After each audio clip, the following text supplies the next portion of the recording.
අපි අද ඇවිල්ලා ඉන්නේ මේ තවත් ඓතිහාසික වැදගත් ස්ථානයකට ඒ මිහින්තලයේ තරණය කරමින් යනකොට කන්ද මුදුනට යනකොට අපිට අතරමඟ හම්බෙනවා මිහින්තලයේ පූරු ලිපිය.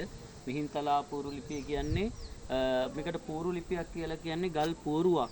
අපිට පේනවා ගල් පෝරු දෙකක් තියෙනවා. මේක උස් අතට තියෙන්නේ, සමහරලාට තියෙනවා උස් අතට තියෙන පූරුත් තියෙනවා, හරස් අතට තියෙන පූරුත් තියෙනවා.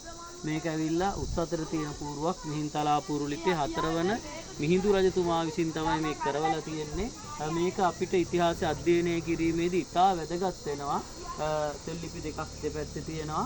මේ සෙල්ලිපි වල සඳහන් වෙලා තියෙන්නේ විහාර ආරාම පාලනය පිළිබඳ තොරතුරු තමයි මේකේ සඳහන් වෙලා තියෙන්නේ.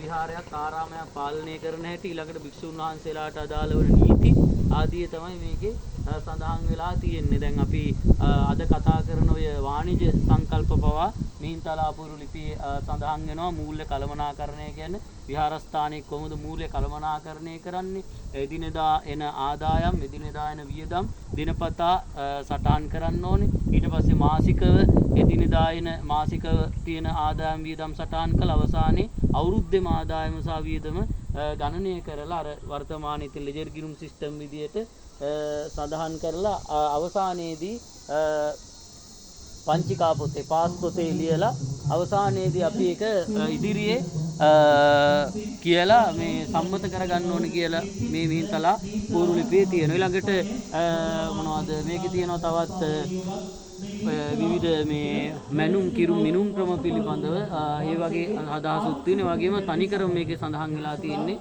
භික්ෂුන් වහන්සේලාට දාල වන නීති රීති පිළිබඳව. ඉතින් මිහින්තලයට එන අවස්ථාව ඔයගලන්ට නරඹන්න පුළුවන්. මං හිතන්නේ පෙළ පොත්වල 7 වසරේ පෙළ පොතේත් මේක සඳහන් වෙන වගේම 10 වසරේ සෙල්ලිපි කොටසේ පූර්ලිපි කියන කාණ්ඩෙට මේක සඳහන් වෙනවා. මේක ඊළඟට සඳහන් වෙනවා විවිධ නීති රීති ඒවත් මේකේ සඳහන් වෙනවා. ඒ නිසා මේක මං හිතන්නේ ඕගොල්ලෝ මිහින්තලයට ආවොත් අනිවාර්යයෙන්ම බලලා යන්න ඕන වැදගත් ස්ථානයක්.